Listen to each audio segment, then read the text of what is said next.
Hi, this is Haley, and in this video podcast, I wanted to. This is my sort of catch-all of common misconceptions about the California legislative process. So let's go through some of these.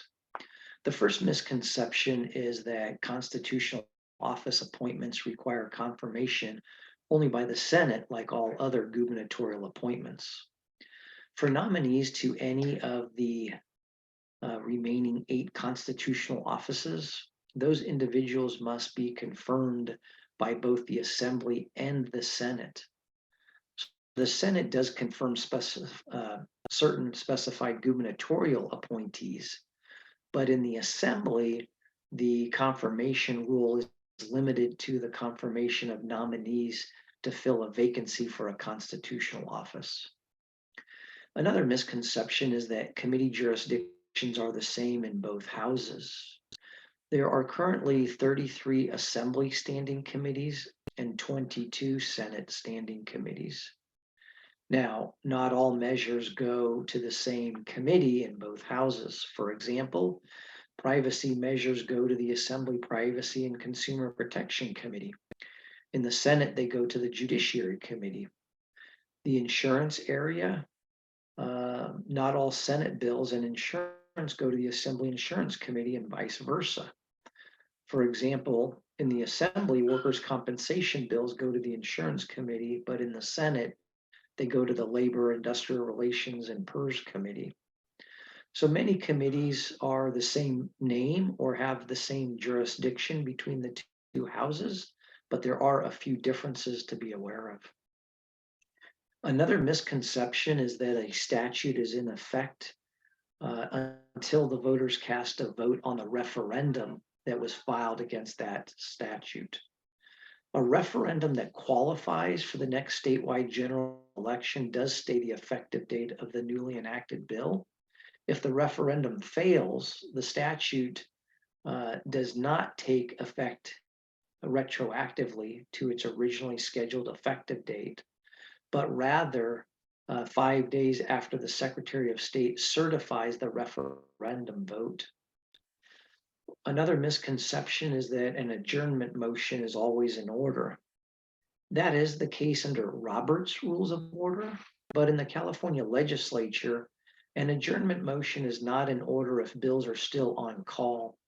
See, for example, Senate Rule 42. Now, once the calls are lifted and the votes announced on all pending bills, then a motion to adjourn can be made even if all of the business of that house is not yet completed.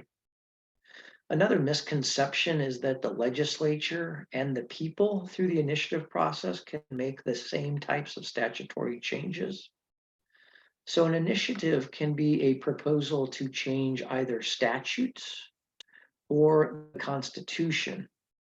And initiatives, of course, are submitted directly by the public rather than the legislature, and the initiative requires a majority approval at a statewide election. The legislature can only put forth proposed constitutional amendments because they obviously pass bills that add, repeal, or amend statutes. Now, the one exception is a bond measure that is placed on the ballot by a bill passed by majority vote of the legislature and signed by the governor. Voters must approve general obligation bond measures. Another misconception is that the Assembly and Senate always meet separately. But the California State Assembly and State Senate are actually allowed to meet together. They usually do it in the Assembly chamber in a so-called joint session. And the purpose of these joint sessions are to receive special information, such as the governor's state of the state, or in rare instances to hear from a foreign dignitary. Another misconception is that, like Congress, committee membership is based on seniority. Nothing exists in the California Assembly rules. Under Senate Rule 11, the Senate Committee on Rules must give consideration to seniority, preference, and experience of senators, as well as give equal representation to all parts of the state when making committee appointments. but seniority does not play much of a role as it does in the Congress. Another misconception is that the Legislative Council provides legal advice only to the 120 members of the California State Legislature. The Office of Legislative Counsel obviously provides legal advice to the members of the Senate and Assembly, but also to the governor. However, the office does not provide legal advice to the other 8 constitutional offices. Another misconception is that a motion to table a bill or amendments to a bill requires a majority vote. A motion to table a measure requires 41 affirmative votes in the assembly, but a motion to lay an amendment on the table is adopted by a majority of members present and voting under Assembly Rule 86, for example. Another misconception is that resolutions that are used in the Assembly and Senate are identical. There are actually 3 types of resolutions in the California legislature: House resolutions, Senate resolutions, or House resolutions in the Assembly. So there are no Assembly resolutions. Those deal with matters of a single House. Concurrent resolutions, which are ACRs or SCRs, relate to matters to be treated by both houses and, of course, require passage by both houses. Joint resolutions, an AJR or an SJR, relate solely to matters connected with the federal government, the Congress, or the president.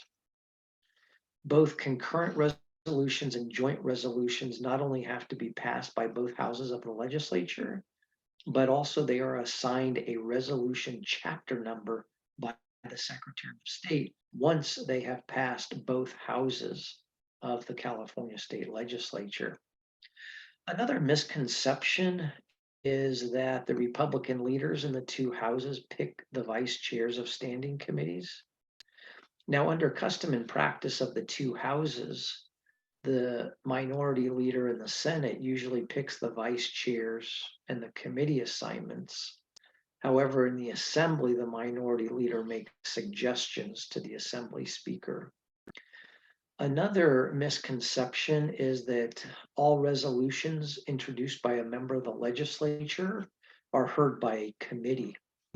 As a general policy, the Assembly Rules Committee does not hear resolutions weighing in on matters of foreign policy, while the state Senate doesn't have any such limitation. Another misconception is that a letter to the Daily Journal must be published in both houses to be in effect.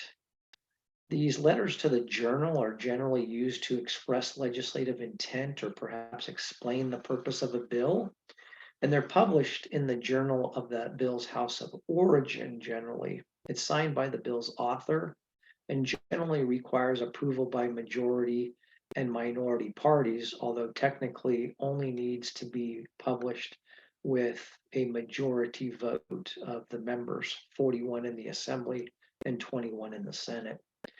And the last, what I call miscellaneous misconceptions, is that the order of business is the same in both the Assembly and Senate.